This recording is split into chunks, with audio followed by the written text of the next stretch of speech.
만 65세 이상 노인분들을 위한 정부 예산안이 발표되었습니다.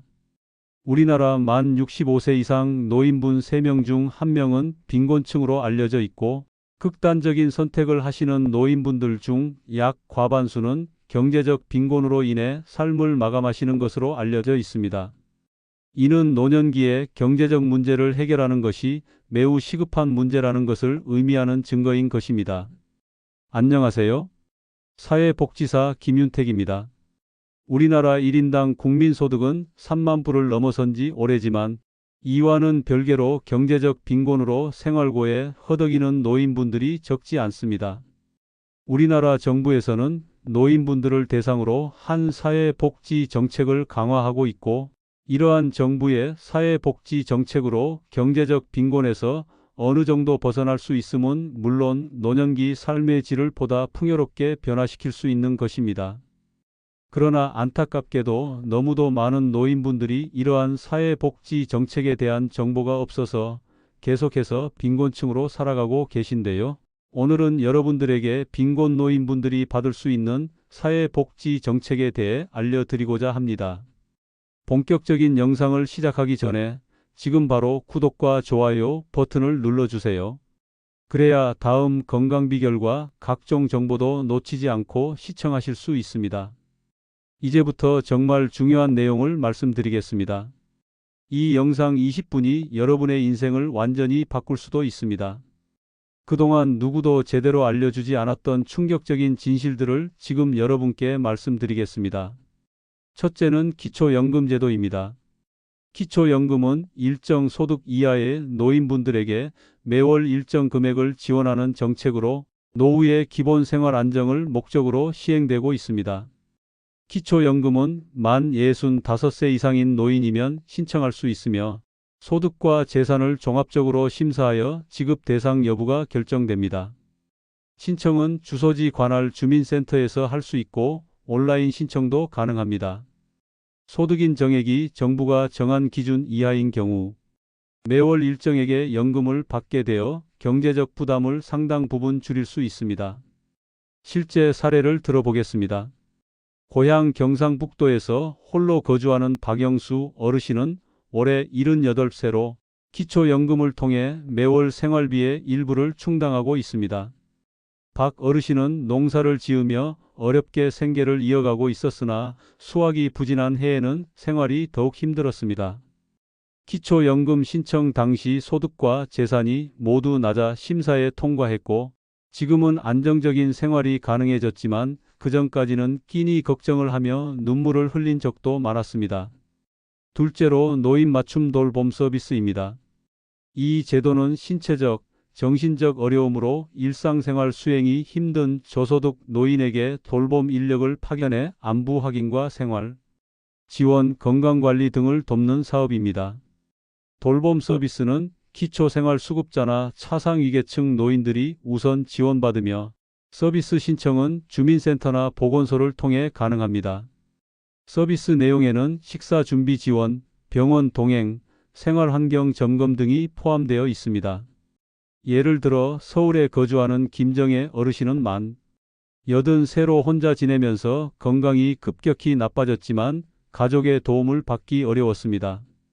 노인 맞춤 돌봄 서비스를 통해 정기적으로 돌봄 인력이 방문하면서 생활의 많은 부분에서 지원을 받고 있습니다. 김 어르신은 처음에는 낯설어 했으나 지금은 큰 위로와 도움이 되고 있다고 말씀하셨습니다.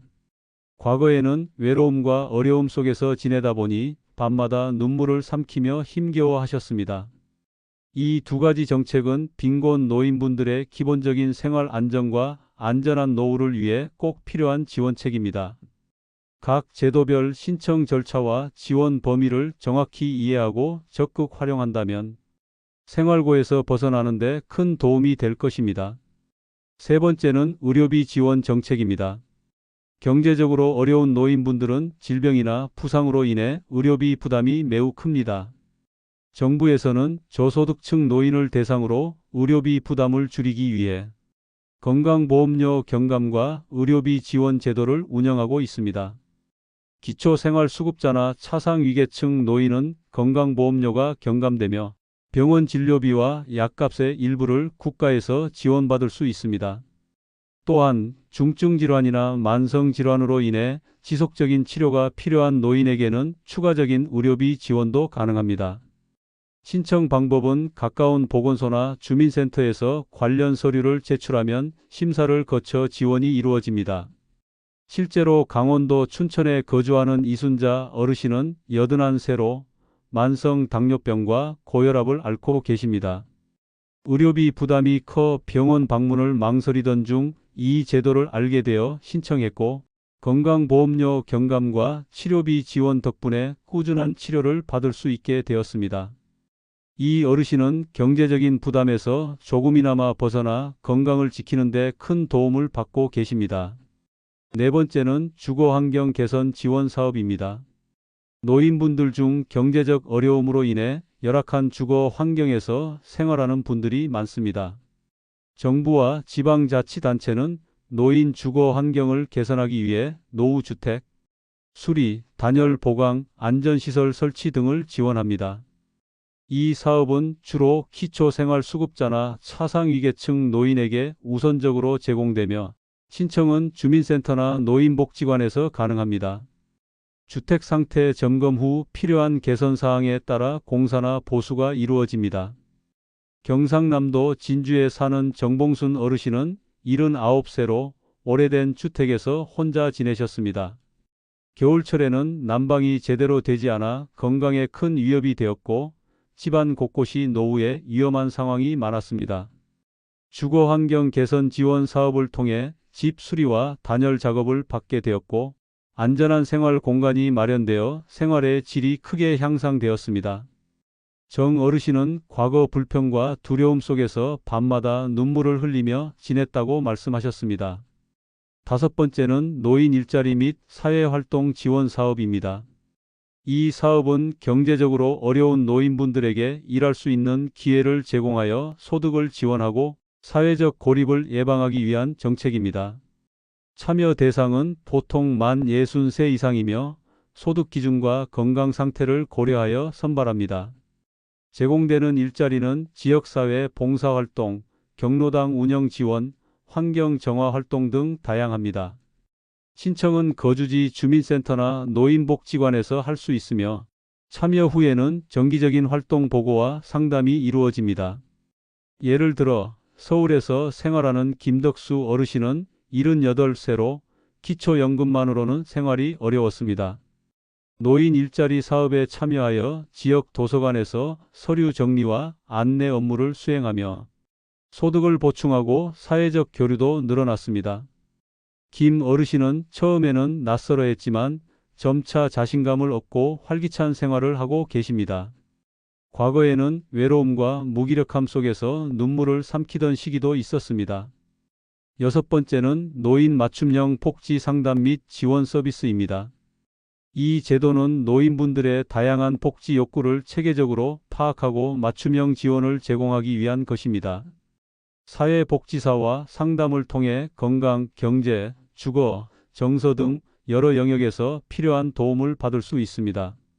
상담은 주민센터나 노인복지관에서 진행하며 상담 결과에 따라 긴급 지원, 의료 연결, 주거 개선, 심리 상담 등 다양한 서비스가 연계됩니다. 부산에 거주하는 박순자 어르신은 82세로 여러 가지 복합적인 어려움을 겪고 계셨습니다. 맞춤형 상담 서비스를 신청하여 의료기관 연계와 생활지원금을 받게 되었으며 정기 상담을 통해 정서적 안정도 찾고 계십니다. 박 어르신은 과거 가족과의 단절과 경제적 곤란으로 깊은 외로움 속에서 눈물을 많이 흘리셨습니다. 이처럼 노인 일자리 사업과 맞춤형 복지 상담 서비스는 빈곤 노인분들의 경제적 자립과 전반적인 삶의 질 향상에 큰 도움이 됩니다. 적극적으로 신청하고 참여하셔서 안정된 노후를 누리시길 바랍니다.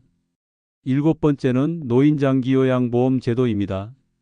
이 제도는 일상생활을 혼자 수행하기 어려운 노인분들에게 신체활동 지원, 가사 서비스, 방문요양 등 다양한 맞춤형 서비스를 제공합니다. 신청은 거주지 관할 주민센터나 장기요양보험센터에서 가능하며 신청 후 신체 기능 평가를 거쳐 필요 수준에 따라 서비스를 받게 됩니다. 본 제도는 급격히 신체 기능이 저하된 분들이나 치매, 중풍 등 만성 질환을 앓고 있는 노인분들에게 꼭 필요한 지원책입니다. 실제로 전라북도 익산에 거주하는 최영자 어르신은 88세로 중풍 후유증으로 혼자서 걷기조차 힘든 상황이었습니다. 노인장기요양보험을 신청해 방문요양 서비스를 받으면서 생활에 큰 도움을 얻고 있습니다. 최 어르신은 스스로 일상생활이 어려워 눈물을 흘리며 도움을 기다리던 때가 많았습니다. 여덟 번째는 노인 정신건강 지원 사업입니다. 노인분들은 경제적 어려움뿐 아니라 외로움과 우울감으로 고통받는 경우가 많습니다. 정부는 이를 예방하고 치료하기 위해 정신건강 상담, 우울증 검사, 치매 예방 교육 등을 지원합니다. 신청은 보건소나 노인복지관에서 할 수 있으며 필요시 전문 의료기관과 연계되어 치료를 받게 됩니다.